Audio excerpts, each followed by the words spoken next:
Anya! Colin's voice bellowed up from the depths of the basement, startling her mid-sip and splashing coffee onto the saucer. Get down here, now. She frowned, slid the mug into the sink, and wiped her fingers on a dish towel. Had something fallen? A leak. The wooden steps groaned beneath her as she descended, the single bare bulb casting a hard cone of light that made her squint. Her husband stood in the far corner, amid half-opened boxes and spilled papers. In his hand was a small book with a faded rose-pink cover. "That better not be my diary," she said, forcing a laugh she didn't feel. She wasn't overly worried. Her old journals stretched back decades. She hadn't opened them in years and had forgotten most of what was in them. Yet something in Colin's posture made the fine hairs on her arms lift. He turned slowly. His expression wasn't just anger. It was disbelief, edged with a disgust that made her stomach pitch. "Yeah, Anya," he said in a low voice that chilled her blood. "Your diary? The same one you apparently used to keep some pretty elaborate records." She swallowed. "Colin, come on. You know I used to write ridiculous nonsense when I was young. It's probably nothing. Give it here." She reached for the book. He tightened his grip instead. "I'm not sure it's nothing, because what I just read..." His nostrils flared. "My God, Anya, you've destroyed me." Her heartbeat kicked hard, a drum in her ears. "What do you mean?" He opened to a dog-eared page. When he read, his voice shook with rage.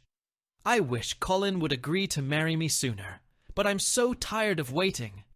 Neil is so much more fun, and that thing Neil did with his..." He stopped, exhaled sharply, then flipped the page. "Wait, there's more. And it's not just Neil." Anya's stomach dropped. No. She had always filed the memory of a single mistake under young and stupid. But she remembered, too, how she'd scribbled fantasies into those pages. Some true, some puffed up, because being reckless on paper felt thrilling in a way that terrified her now. "Colin," she began, aiming for lightness she didn't feel. "This was so long ago. Why does it even..." "Stop talking!" he shouted, cord standing in his neck. "I'm not finished." With shaking hands, he rifled through the pages, reading in jagged bursts. "I can't stop thinking about the way Victor pinned me against the wall last night, how his fingers felt against my skin. Colin's away again. And I'm so lonely. Maybe I'll let Victor come over this weekend too." Her breath snagged. "Oh, wow. I never thought I'd be the type to be with more than one man in a single day. But here I am, first with Paolo in the morning, then meeting up with Leo in the evening. The rush is indescribable. I sometimes wonder if I'm doing the right thing, but I'm not hurting anyone, right? Colin doesn't need to know. I'm sure once we're married, I'll settle down." Each paragraph landed like a blade, and with every line, Colin's face blanched further. Anya pressed a trembling hand to her mouth. She had forgotten the diary held far more than Neil. There were kiss-and-tell entries, full-blown flings, and explicit fantasies she could hardly recognize as hers. "Colin," she whispered, eyes stinging. "That was 30 years ago. None of it matters now." He glared and snapped the book shut. "Matters? You think reading this..." He brandished the diary. "Where my own wife brags about hooking up with one guy after another doesn't matter." She stepped back, fear hardening into something brittle and proud. She would not let him see her at her weakest. "I'm not that person anymore. I was young and dumb." "Were you?" he shot back. "Because you wrote in here about things you did while we were already engaged." "Oh, come on, Colin." She crossed her arms, scoffing. "Stop acting like this is some fresh betrayal." "It's older than our entire marriage. I haven't seen those men in decades. And I had a right to know what I was marrying into." His voice ricocheted off the cinder block walls. "Instead, I was duped into thinking you were just anxious about me leaving for classes. Meanwhile, you were meeting guys the moment I turned my back." "It was only a few times," she hissed, and winced as memory corrected her. "Not a few." "A few times?" His stare froze her. "Try reading your own words, Anya. Page after page, a runaway spree. And the details. He looked physically ill. I can't believe this. Her face set. Look, it's done. You can't change the past. Oh, that's your defense? It doesn't count because it was a long time ago. She lifted one shoulder, feigning indifference, while panic twisted inside her. People do stupid things in their 20s. Move on. Colin opened another box, pouring through old photos. And you kept these too. Did you enjoy remembering every filthy detail? She recognized the box instantly. Old Polaroids and mementos she should have destroyed. He slid out a photo. Anya's vision tunneled. Who, Colin asked, voice slow and dangerous, are these men? His eyes flicked between the picture and her. The photo showed Anya on a couch, half-dressed in a tight top, leaning in with 5 guys. One flexed a gym-hardened bicep. Another gestured crudely behind her. Worst of all was her face, delighted, wild. Across the bottom, in thick black marker, Colin's best night ever. Please, she said, reaching for blasé and landing on brittle. Some random party. It's nothing. But the intimacy in the shot was obvious. The tousled hair, the proprietary arms. The implication needed no caption. Colin's eyes glistened. Why did you save this? He asked, almost whispering, teetering between heartbreak and fury.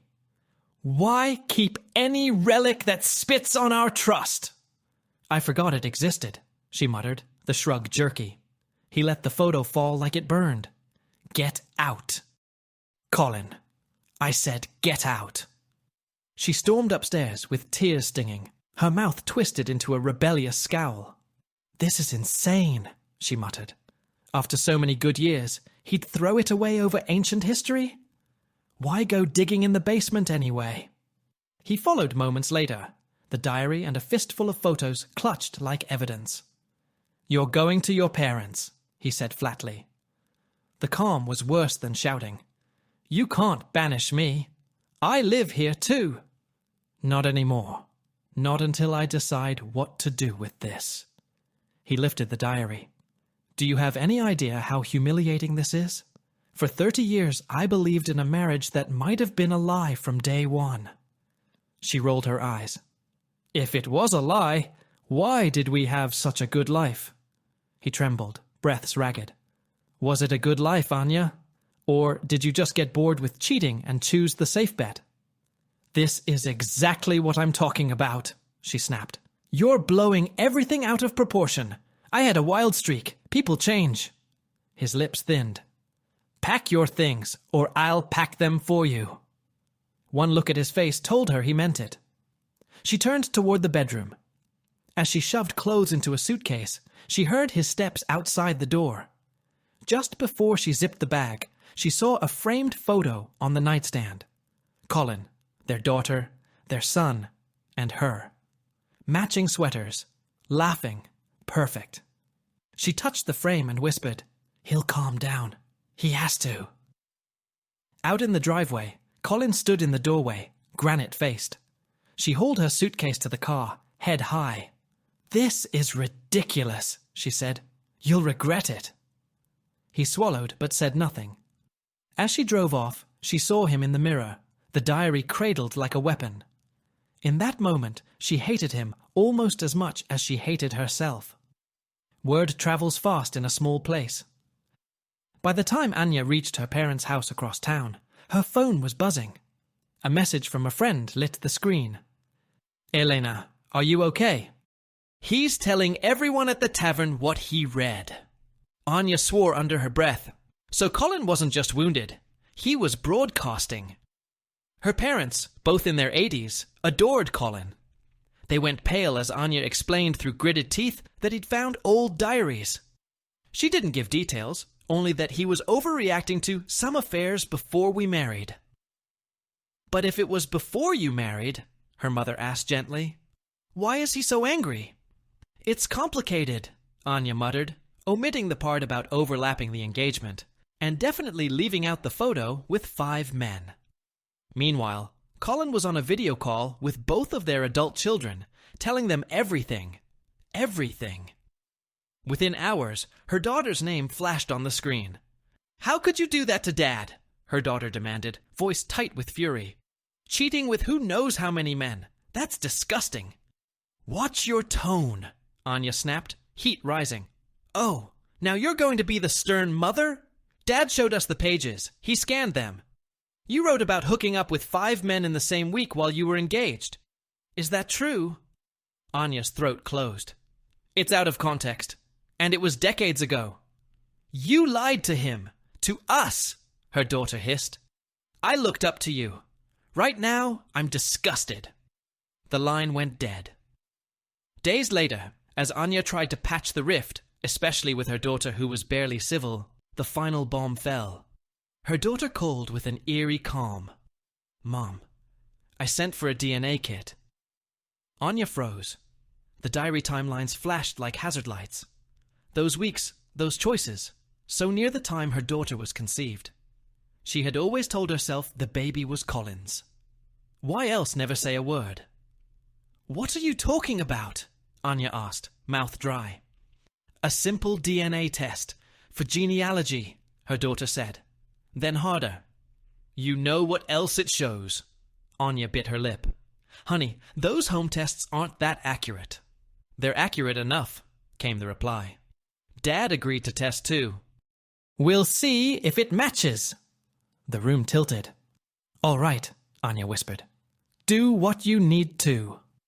The wait dragged like years. When the results arrived, Anya was still at her parents'. The phone vibrated. "Mom," her daughter said, voice shaking. "It says I'm not Dad's." Anya's heart cracked in two. For a beat, she couldn't speak. "Oh my God," she breathed. "It's true." "How could you, Mom?" Her daughter almost sobbed. "My entire life is a lie. He's not my dad. Did you know?" "I suspected," Anya choked out. "I wasn't sure. I told myself I was overthinking. I'm sorry. I'm so sorry." Her daughter cried openly. "Dad's packing. He's leaving. I don't even know where. He says he can't stay in this town. He might move near his parents on the coast Gulf Shore or something. Fix this." "How am I supposed to fix it?" Anya cried, dizzy. "Your father. Everything you know about him is real. He loves you. But he's not my biological father. That changes everything." The line clicked dead. Anya drove straight back to the house she still reflexively called hers. She arrived defiant, humiliated, terrified, a perfect storm of raw emotions. Colin stood in the living room when she walked in, eyes red from anger or tears, or both. "You've got nerve," he said quietly. "Showing up." "I need my things." He laughed, short and bitter. "Take them? You might as well take all of them, because I'm moving. Officially." She froze. "What about us?" "There is no us," he said. "You lied. You cheated before we even married. You carried on like—" He cut himself off. "And now we learn our daughter isn't even biologically mine." A knot of emotions twisted in Anya's gut. She wanted to say it was long ago and shouldn't count. But the DNA result had blasted the last illusions. "Colin," she managed, "I was young. I didn't know who the father was. I loved you. Love you. And that's why I married you instead of running off with anyone else. You raised our daughter. That counts." "Counts?" His eyes flashed. "I read her stories, taught her to ride a bike, paid tuition. And you never had the decency to tell me there was a chance I wasn't her father." She reached toward him. "I was protecting you. And her. She sees you as her dad." "Protecting me," he repeated, bitter. "You decided I shouldn't know. You played God with my life." She moved closer. He recoiled. "Don't," he said. "The only reason you're here is for pity or to salvage your reputation. That's not arrogant, selfish. That's what you are." Her temper flared. "Oh, I'm arrogant. You're the one telling the whole town, humiliating me." "Good," he snapped. "You deserve humiliation for turning our life into a joke." She clenched her fists. "You think you're so righteous!" He looked like he might explode, then exhaled slowly. "Leave now," he said. When she didn't move. "Leave, or I'll call the police and say you're trespassing." He wasn't bluffing. She turned, slammed the door, and made it to her car before bursting into tears. "Why are you crying?" she asked herself. "You did this." In a town of just 3,600, Anya's scandal was fuel for every diner booth and checkout line. People whispered as she shopped for her parents. Some offered pity. Others stared her down. She caught snatches. "Did you hear? Turns out her daughter isn't Colin's." 5 guys in a week. My cousin's friend saw a photo. She abandoned her card and fled. In the parking lot, her phone buzzed. Her mother, frantic. "Anya, come back. Colin's on the phone. He wants to talk." Anya rushed home, heart thudding. Maybe he'd cooled off. In her parents' living room, Colin's voice came through speakerphone, exhausted. "I need a favor," he said. "A favor?" she echoed. "I'm leaving for the coast next week, Harborview area. I need you to sign some papers so we can move forward with a separation." Her stomach clenched. "A separation? Colin, don't do this." "Sign them," he said, ignoring the plea. "Or I'll file for divorce without negotiation, and you'll get nothing." Her parents exchanged horrified glances. Anya pressed her palms into her temples. "So, that's how you'll play it? Leave me high and dry after 3 decades?" He barked a humorless laugh. "You left me high and dry when you decided cheating and lying were fine. Sign, or I do it the hard way." Tears burned. "Fine, send them." They spoke little after that. Anya sank into a gray routine, declining calls from curious friends. A reliable source mentioned Colin had been seen with Carla, the ex-wife of Neil, the electrician from those old pages. The rumor made Anya seethe. "He's doing exactly what I did," she muttered, pacing her childhood bedroom. "Only he's parading it to make me suffer." In truth, he had every right. The thought of him and Carla, their shared wounds, knitting into intimacy, twisted the knife. A text buzzed from an unknown number. "You reap what you sow. Carla." Anya's thumbs hovered. "Leave me alone. You have no business in my marriage," she typed, then regretted sending it. "It's not your marriage anymore, sweetie," came the reply. "He deserves better." Anya hissed in fury, then forced herself to stop responding. They can have each other, she thought, though the words scraped. On a cold Sunday, she decided to return to the house hers, in her mind and face Colin one last time before he left for Harborview. She wanted closure, maybe a sliver of hope that he'd remember what they'd built. The driveway was half full of moving boxes. A friend helped Colin load a rental truck. When he saw her car, his expression hardened. "Why are you here?" he said as she stepped out, the wind carving deeper lines into his face. "We need to talk. Alone." He stiffened, then jerked his head towards the door. Inside. The living room was stripped couch gone, artwork packed, cardboard lining the walls. He crossed his arms. "Say what you need to say." "Colin, please. I know I messed up. I'm sorry. We've had 3 decades, 30 years. That should count. I made horrible choices back then, but I've been faithful ever since. You know that." "I don't," he said. "Considering how well you hid this side of yourself." She took a step closer. "Be honest. Our daughter might not share your DNA, but you're the only father she's ever known. She loves you. So do I." A muscle flickered in his jaw. "You should have thought about that before you lied for 30 years. "They're old diaries," she said, tears brightening her eyes. "You're acting like I cheated yesterday." "Doesn't matter if it was 30 years or 30 seconds, he said, voice dropping. "You let me believe I was marrying someone honest. Meanwhile, Victor, Paolo, Leo, and that photo with 5 men live rent-free in my head. I can't unsee it." Shame flashed across her face, then hardened.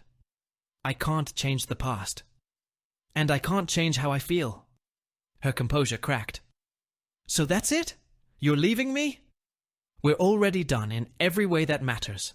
The paperwork will catch up. Can we try therapy? She whispered. Please. No. The single syllable was final. I won't live wondering if you'll do it again.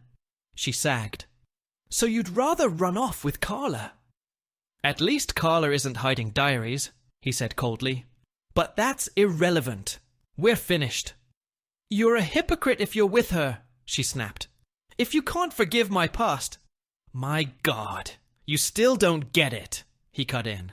This isn't about me seeing anyone. It's about your betrayal, your arrogance, and the lies that underpinned our entire marriage. Silence crackled between them. Colin's friend poked his head in. Sorry, man. Truck's packed. Colin nodded. He didn't look at Anya as he grabbed his coat and walked out. Weeks blurred. Colin left for Harbourview on the Gulf. Their daughter moved to a new place in Seaside Heights for work. Their son stayed in Stonebridge. Anya remained in her parents' home, adrift among memories. Nights, she scrolled through old photos, barbecues, birthdays, anniversaries. Again and again, she replayed that moment in the basement. Colin, the diary, the words she once thought nothing of, detonating the life she'd built. If only she'd burned the books. If only she'd never written them. Rumours said Colin rented a small place near the water, that he and Carla met for coffee. Some said friends, others, more. Anya told herself not to care. She failed. Her kids kept their distance. The only texts from her daughter were curt, practical notes about paperwork and taxes. Her son stayed silent. Some nights Anya stared at the ceiling, remembering the group photo, the boasts about meeting men while Colin was away, the day she realized she was pregnant and didn't map the timeline all the way through. Back then, it had been easy to say, it's the past, and move on. But some paths never vanish. They wait in boxes and albums and old ink, silent landmines with perfect aim. She drifted to uneasy sleep on the narrow twin bed of her childhood, hearing Colin's voice. You built our marriage on lies. Maybe he was right. Yet in her dreams, he still smiled at her across a cluttered kitchen, shared dumb inside jokes, took turns driving their daughter to practice. She woke with damp cheeks, the loss newly sharp. Life went on, fragmented, lonely, packed with regret. And always she returned to that single flash of the bulb in the basement, the rasp of paper, the sentence that cracked everything. There was no way to rewrite it, only to live with the shards. Winter thinned into a wet, reluctant spring. Anya kept to her parents' small house as if it were a bunker cooking soups that went half-eaten, folding laundry that didn't need folding, wandering hallways where her childhood awards still hung slightly crooked. She tried to busy her hands so her mind wouldn't roam, but the mind always wins eventually. Her phone rarely lit with anything but appointment reminders and automated discounts. When it did, it was usually a curt text from her daughter, "Need your signature on the tax form by Friday." Or a shared link to a benefits portal. Every message was brisk, antiseptic, like a conversation conducted in rubber gloves. Her son never replied at all. One evening, her father found her sitting on the edge of the couch in the dark, hands slack in her lap, the TV's blue standby light blinking like a metronome. He cleared his throat and lowered himself into his old armchair. "Anya," he said softly, "I know you feel like there's nothing you can do. But your children, especially your daughter, feel like the ground opened under them. Let them be angry. Keep showing up. If you have to apologize 1,000 times, do it 1,001. She swallowed. "What if they never forgive me?" "Then you'll live with what is," he said, weathered voice steady. "But you won't add new reasons to resent you." Anya nodded, pressing her knuckles under her eyes. "I wish I'd told Colin the truth back then," she murmured. "Maybe we could have—" She didn't finish. Her father didn't rescue the sentence. He just patted the armrest twice, a small rhythm of comfort, and turned on the lamp. Days later, Anya took a part-time job at a boutique on Main Street, a narrow shop that smelled faintly of cedar hangers and lavender. She steamed dresses in the back and rang up scarves for tourists who still wandered through their small town on weekends. The work kept her upright and outward-facing, which was almost like feeling normal if she didn't look too closely. She learned to ignore the stares. Still, sometimes she'd catch a murmur to customers near the jewelry case, their heads bent. "That's her, you know," the sentence dissolving into the clink of bangles. She would pretend not to notice and return to rolling tissue paper around a blouse as if she had trained her whole life for that delicate, crinkled task. On her breaks, she'd sit in the alley behind the shop, watching the sun pool on the bricks. She tried to remember the precise second when the past stopped being over and turned into a live wire. Time doesn't tell you when it plans to snap. Rumors about Colin shifted with the wind. One week, he'd been seen on a paddleboard near the inlet in Harbourview, all lean lines and clenched jaw. Another week, someone's cousin claimed he'd been at a seafood place with Carla, their chairs a little too close to pass as platonic. Anya told herself none of it was her business. But sometimes, on the long walk home after a closing shift, she felt something in her chest twist, as if a hand had decided it owned the strings of her breath. She tried again with her daughter, this time an actual card-heavy paper, her neat script. No pleading, just a clear apology and a simple invitation. "If you ever want to talk in person, name the place and I'll be there.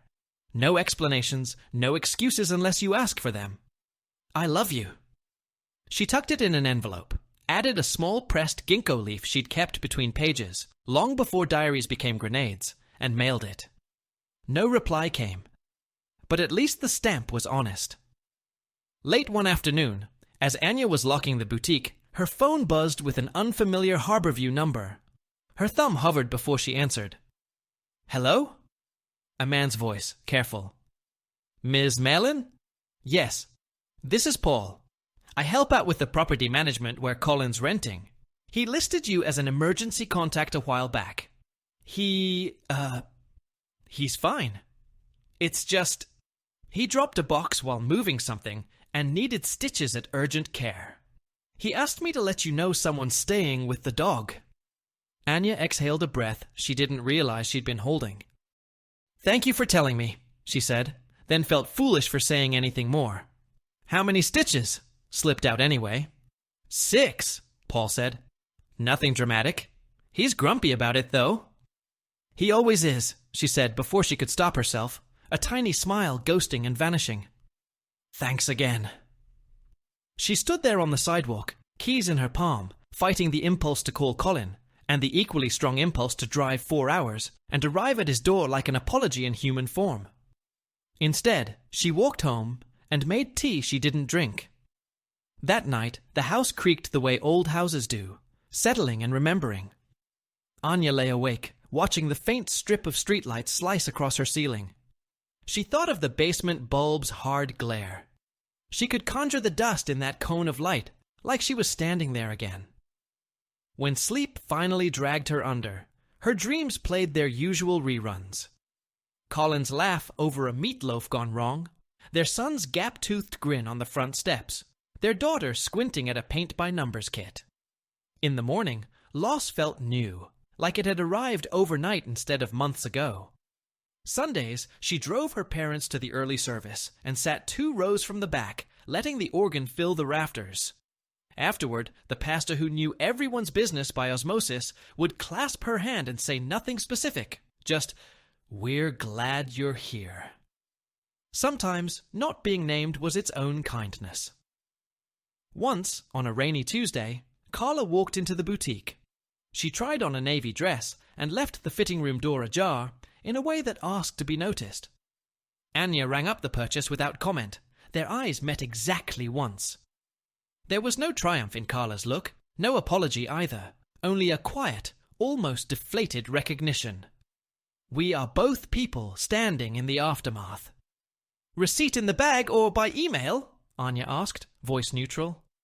"In the bag is fine," Carla said, just as neutral. The bell above the door chimed her out. Anya stood very still for a count of 10, then went to steam a stack of skirts that didn't need steaming. Spring turned to high summer. Heat lay heavy on the streets. The boutique's AC wheezed. One night, Anya's mother knocked at her bedroom door, holding the cordless phone, an artifact from a different decade. "It's your daughter," she whispered, like the name might scare away if spoken too loudly. Anya sat up so quickly, the book on her lap slid to the floor. "Put it through," she said, bracing. Her daughter's voice came flat at first, the way people speak when they've practiced not letting the dam crack. "I got your card," she said. "Thank you." "I'm glad you did," Anya said, careful to leave air around every word. A pause stretched. Then, "I'm seeing a counselor," her daughter said. "For myself, not for you." "I think that's wise," Anya said. "I'm seeing one too." Another small silence. "Good," her daughter said. Then, more softly, "You hurt us." "I know," Anya said. "I did. I'm sorry. I can keep saying it, but I know that doesn't make the past behave." Her daughter's exhale shivered through the line. "Dad's still in Harborview," she said, businesslike again. "He seems calmer on the phone. He and I talk about work, nothing big." "I'm glad he has your voice," Anya said. She realized she meant it. More quiet, the kind that feels like a door not yet opened. "I'm not ready to see you," her daughter said at last, "but I'll text you the new address for paperwork stuff." "I'll be here when you are," Anya said. "Or if you never are, I'll still be here." "A tiny, treacherous part of her hoped for Mom," said softly at the end. It didn't come. The line clicked off, and Anya cradled the phone as if it were breakable glass. Then she went to the kitchen and washed a cup that was already clean. That weekend, a package arrived from a return address in Stonebridge. Inside was a baseball cap she'd once bought for her son on a whim, and a note on a sticky. "I don't want this anymore. Stop leaving messages." The handwriting was rushed, the ink smudged. She sat at the table with the cap in both hands, the bill frayed from years of sun, and let the tears come without arguing with them. After a month of saying nothing, she wrote her son a letter she did not send. She wrote another to Colin, also unsent. In them, she didn't defend herself or explain the architecture of bad choices, didn't blame youth or insecurity or the intoxicating dare of secrecy. She described instead the first picnic they'd shared by the river, the way he'd folded napkins into boats for the kids, the exact joke he'd made in a waiting room at 2 a.m., when their daughter had the flu and everything smelled like disinfectant and fear. She wrote the truth as close to plain as she knew how. "I stole the chance for you to choose the life you wanted with full knowledge. I can't return it. I'll carry that theft every day." In August, the boutique hosted a sidewalk sale. Anya set racks on the curb and smiled until her cheeks hurt. In the late heat, a man about her age paused at the scarf table. He had kind eyes and the sunburned nose of someone who fished at dawn. He picked up a linen scarf and turned it in his fingers. "These make good gifts," Anya offered. He nodded. "My sister keeps rescuing cats and then says the cats need accessories. I think they're for her." Anya laughed, surprised by how normal the sound felt. "Then she'll love the plaid." He bought 2. As he signed the receipt, "Milo." He glanced up. "How long have you worked here?" "Since spring," she said. "Nice place," he said. "Feels calm." "Sometimes," she agreed. He lifted the bag. "See you around." She watched him go and marveled that the world could act like a world even when your private one had cratered. On a dry, bright afternoon in early September, Anya finally drove to the cemetery where Colin's father was buried. She hadn't been in years. She stood at the headstone and spoke to the carved name because she couldn't bring herself to call the living son. She thanked the man who couldn't hear for raising the boy who had once loved her purely. She apologized to a piece of granite because it felt safer than apologizing to flesh. The wind pushed her hair across her mouth. She didn't move it away. That evening, back at her parents', her mother set a plate of food in front of her and sat, as she often did these days, without eating. "You're thinner," her mother said. "I'm okay," Anya lied. Her mother hesitated, then, "I remember when you started those diaries," she said gently. "You were so lonely then. You thought writing would fill something." Anya looked down at her hands. It did, until it spilled over and ruined the table. Her mother reached across and squeezed her fingers. "You are more than the worst thing you've done," she said, not as absolution, but as a statement of reality, like telling someone the weather. People are allowed to be complicated. It doesn't erase pain. It doesn't erase love either. Anya nodded, not trusting herself to reply. By late autumn, emails from her daughter arrived more regularly, still formal, but sometimes with a stray human note attached. "I repotted the fern. Work's a mess this week." Once, a photo slipped through. Her daughter's new balcony at Seaside Heights, the railing lined with herbs, city beyond. Anya stared at the picture for a long time, then typed 2 words and erased them, 3 words and erased those too. She finally sent, "Beautiful view." 2 dots appeared, then vanished, then appeared again. "Yeah," came the reply. Then, after a beat, "Mom, please don't send gifts right now. I'm not ready." "I won't," Anya wrote back. "Thank you for telling me." When the first frost sketched the yard silver, Anya woke before dawn and brewed coffee she barely tasted. The house breathed beside her, old wood quietly expanding and contracting. She pulled the box of photographs from under her bed, the ones she hadn't burned, because she couldn't quite bear to erase the part of her life that held joy alongside the rot. She sorted them into stacks: kids, holidays, trips that now felt like stories someone else had told her. The offensive ones, those candid brags, the chaos of 5 grinning strangers' arms slung around a younger version of herself, she fed, one by one, into the fireplace. The paper curled, the ink blackened, and the past gave up a thin ribbon of smoke that vanished as if it had never existed. She knew it did. Burning was not absolution, only a choice about what remained in reach. When the last corner turned to ash, she sat on the rug until the grate cooled and the living room was pink with sunrise. For the first time in a long while, she felt something like quiet that didn't owe itself to exhaustion.